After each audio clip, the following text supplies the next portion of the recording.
Salut à tous, bienvenue, c'est le Delta Sport Agenda, nouvelle émission. On parlera basket dans quelques instants avec notre invité, c'est Julien Mahé, le coach des espoirs du BCM Gravelines Dunkerque. Avant ça, on va revenir sur l'agenda qui nous attend ce week-end pour les clubs du Gravelinois. Ça va commencer justement avec de la Pro A samedi soir à 20h. Le BCM affrontera Pau, l'occasion de recommencer une nouvelle série de victoires pour les hommes de Christian Monchaux. Il y aura également du football du côté du Stade des Huttes samedi à 18h. La CFA2 accueillera la réserve de Caen et sur son banc, il y aura Giuseppe Bianco. L'entraîneur a été confirmé ce lundi par son président au poste d'entraîneur. Football toujours cette fois du côté de la D2 féminine.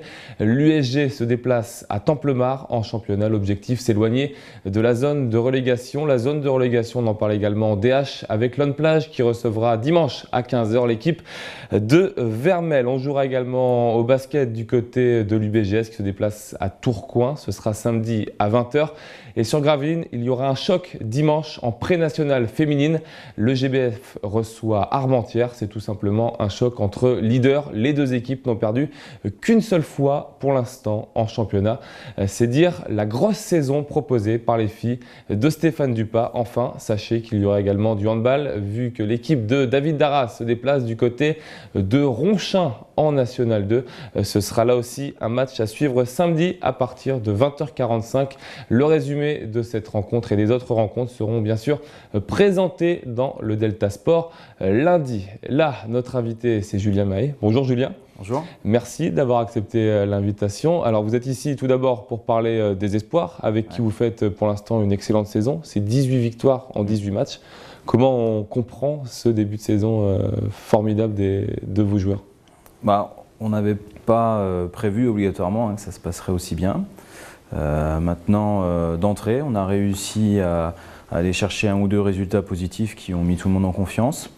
Et puis après, il y a eu des concours de circonstances qui ont fait qu'on s'est retrouvé toujours invaincu. Après, c'est surtout le résultat d'un travail fait depuis plusieurs années au club par Christophe Millois, puis ensuite avec Fabien Desfachel, auquel je succède. Ce qui fait que maintenant les garçons ont une bonne expérience, jouent ensemble depuis longtemps et on arrive aujourd'hui à avoir une certaine confirmation dans les résultats. Alors vous en avez 18 victoires là, est-ce que ça donne de la motivation? Il y a quelques matchs, on pense à Pau, on passe à Nanterre où ça se joue de peu. Pour vous cette victoire, est-ce que le fait d'avoir comme ça une série de victoires, ça vous pousse derrière à aller chercher moralement des victoires Oui, de toute façon, depuis le début on ne regarde pas trop le classement. On essaye de jouer match après match. Et juste avec l'objectif de gagner le prochain, c'est tout. Et on a été en difficulté effectivement sur certains matchs, à Pau, et c'est vrai qu'à Nanterre on a été derrière pendant très longtemps, on a vraiment gagné le match dans les dernières secondes, et aujourd'hui ça tient à cœur à tout le monde cette série, donc on a chaque semaine l'envie de continuer. Voilà, c'est la motivation simplement de l'exigence de gagner le prochain match. Alors malheureusement, on laisse parler plus tard pour vous, elle va s'arrêter un jour cette série. Vous n'avez pas peur justement de l'après, des matchs après la première défaite là, ça fait longtemps qu'on se dit ça et la seule chose c'est que quand on perdra, il faudra tenter de recommencer une série pour aller jusqu'au bout du championnat comme ça.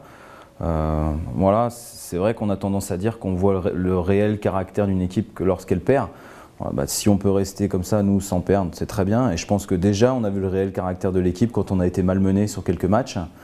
Non, on n'a pas peur de la défaite. Si ça arrive, c'est pas grave. D'accord, ça fait quelques années que le BCM en espoir, c'est une véritable machine de guerre. Vous l'avez dit, emmené par Christophe Millois et par Fabien Desfachel. Comment on arrive justement à pérenniser le fait de garder cette équipe espoir au top dans ce championnat et en trophée du futur, en trophée Coupe de France également? Voilà, c'est vraiment le travail qui est fait depuis plusieurs années qui paye. Il y a une exigence, il y a aujourd'hui une structure qui est bien en place, qui fonctionne bien.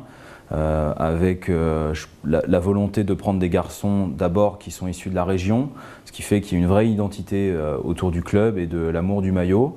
Et ensuite, l'apport des joueurs qui viennent d'autres régions est minime et tout de suite ils se mettent dans l'état d'esprit qu'on demande à chacun d'entre eux. Et c'est ce qui fait, je pense qu'aujourd'hui, ça marche très bien, et ceci depuis plusieurs saisons.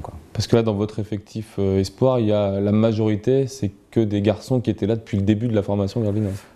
Oui, la majorité, et puis surtout la majorité sont des joueurs qui viennent de la région Nord-Pas-de-Calais, donc qui qui sont heureux de porter le maillot du BCM Gravelines Dunkerque. D'accord. Vous, parallèlement à ça, vous êtes un nouveau visage du BCM, vous êtes arrivé cette année. Oui. Vous êtes un entraîneur jeune, 30 ans. Vous avez commencé à 18 ans, c'est ça, à entraîner? Comment on arrive à entraîner à 18 ans alors que c'est pour beaucoup le début d'une carrière Mais moi, j'ai toujours voulu tenter d'aller vers le haut niveau. Donc j'ai vu que j'ai fait le constat que ce ne serait pas par le niveau de joueur. Donc rapidement, j'ai voulu entraîner et j'ai eu la chance d'avoir accès à des bonnes formations. Et puis on m'a donné la chance de pouvoir entraîner des équipes de bon niveau très vite. Voilà, et puis ça fait que j'arrive aujourd'hui dans un club comme Gravelines. Vous étiez à Chalon-sur-Saône, vous êtes passé à Dijon après, assistant coach de Jean-Louis Borg. Oui, je suis allé à Chalon-sur-Saône, j'ai passé 2 ans à l'Élan Chalon où j'ai poursuivi ma formation d'entraîneur. Ensuite, j'ai fait 2 saisons au Chalon Basket Club, l'autre club de Chalon-sur-Saône qui est plus axé sur le basket féminin. J'y ai fait 2 saisons également. Et ensuite, j'ai intégré la JD à Dijon, d'abord comme entraîneur des espoirs pendant 2 ans. Et quand le club est descendu en Pro B, je suis passé sur le poste d'entraîneur adjoint de l'équipe professionnelle et j'y suis resté 3 saisons. D'accord, ça a été facile d'arriver si tôt et si vite dans des clubs phares du basket français? C'est jamais facile, il faut être au bon endroit au bon moment, il faut avoir des gens qui ont envie de vous faire confiance. Voilà, et c'est sûr que je remercie les gens qui m'ont fait confiance, surtout d'abord en Bourgogne et puis aujourd'hui dans le Nord. Ouais. Alors avec les espoirs, vous êtes bien parti pour participer au Trophée du Futur là, avec cette première place pour l'instant. C'est un objectif de saison bien figuré, pourquoi pas le remporter comme en 2012? Oui, déjà le premier objectif c'était d'y participer. Aujourd'hui on peut dire que c'est bon, avec 18 victoires on a assuré la participation au Trophée du Futur. On rappelle, c'est les playoffs pour le championnat. Exactement. Cette année ce sont les 8 meilleures équipes du championnat ou alors les 7 premières plus l'équipe qui reçoit le trophée, ce qui sera certainement le cas cette saison, donc Roanne plus les 7 premiers du championnat. Et donc sur élimination directe, quart de finale, demi-finale, finale, et c'est une épreuve où les 2 dernières saisons le BCM a été en finale. Donc aujourd'hui, on va essayer d'aller jusqu'au bout, mais déjà, on n'en est pas là, donc pour l'instant, on n'en parle pas, parce que ça se déroulera du 23 au 25 mai, donc on a le temps. Et puis, surtout, c'est une compétition très particulière. C'est sur 3 jours, on n'a pas le droit à l'erreur, sur terrain neutre, ou alors on peut jouer Roanne qui recevra, et ce ne sera pas facile. Donc c'est un contexte, on aura l'occasion d'en reparler, mais évidemment, on va jouer tous les matchs pour les gagner. Ouais. D'accord. À côté du championnat, il y a aussi ce trophée Coupe de France, dont vous êtes le tenant du titre. L'an dernier, on s'en rappelle, les garçons avaient fait un parcours exemplaire. Ils avaient gagné à chaque fois de belle manière, et notamment cette finale à Bercy. Là aussi, c'est une envie d'emmener ce groupe à Bercy une nouvelle fois? Alors déjà, ce ne sera pas à Bercy, parce que Bercy sera en travaux, donc ça aura lieu à Pierre de Coubertin, à Paris. Mais quand on a un trophée à défendre, on donne le maximum, évidemment. C'est une compétition qui est toute nouvelle. C'était la première saison, la saison passée. En tout cas, c'est pas la compétition qui est nouvelle, c'est intégrer les clubs espoirs pro qui étaient nouveaux. Et donc, c'est très bien qu'un club espoir ait réussi dès la première saison à montrer qu'on pouvait jouer contre des clubs de National 2 notamment. Voilà, cette saison, on profite pour l'instant de cette compétition pour donner du temps de jeu à tout le monde, même à faire jouer des jeunes cadets. Pour l'instant, ça se passe bien et puis on verra par la suite jusqu'où ça nous mène, mais ça nous mène dans des difficultés de calendrier qui ne sont pas toujours faciles à gérer. Voilà, pareil. On attend le tirage au sort. Vous avez battu Lambersart 79-45. Voilà, on a battu l'équipe de Lambersart. On attend le tirage au sort. C'est vrai qu'on ne cache pas notre envie de jouer une équipe nordiste encore sur le prochain tour, et notamment une équipe de National 2, ça serait bien. Parce que c'est les équipes en lice, mis à part les espoirs, c'est jusqu'à la N1, c'est ça? National 2. National 2, ouais. Les clubs de National 1 jouent avec en Coupe de France avec les pros. L'autre casquette au club désormais pour vous, c'est d'être également assistant coach de Christian Monchaux. Avec Christophe Pilois, vous partagez la tâche. On vous voit d'ailleurs sur le banc pendant les matchs. C'est quoi votre rôle justement sur le banc on essaye chacun d'apporter ce qu'on voit. On prépare les matchs ensemble durant toute la semaine et ensuite chacun a son expérience, sa vision des choses et du coup je trouve que aujourd'hui ça fonctionne bien, on arrive à être complémentaires les uns des autres. L'objectif c'est d'essayer de mettre dans les meilleures dispositions le coach pour que ensuite les bons choix soient faits et puis aider l'équipe à gagner le match, quoi. Ce qui s'est passé là avec 5 victoires de suite, il y a eu malheureusement cette défaite au buzzer contre Orléans. Il y a l'envie de recommencer une série là contre Pau?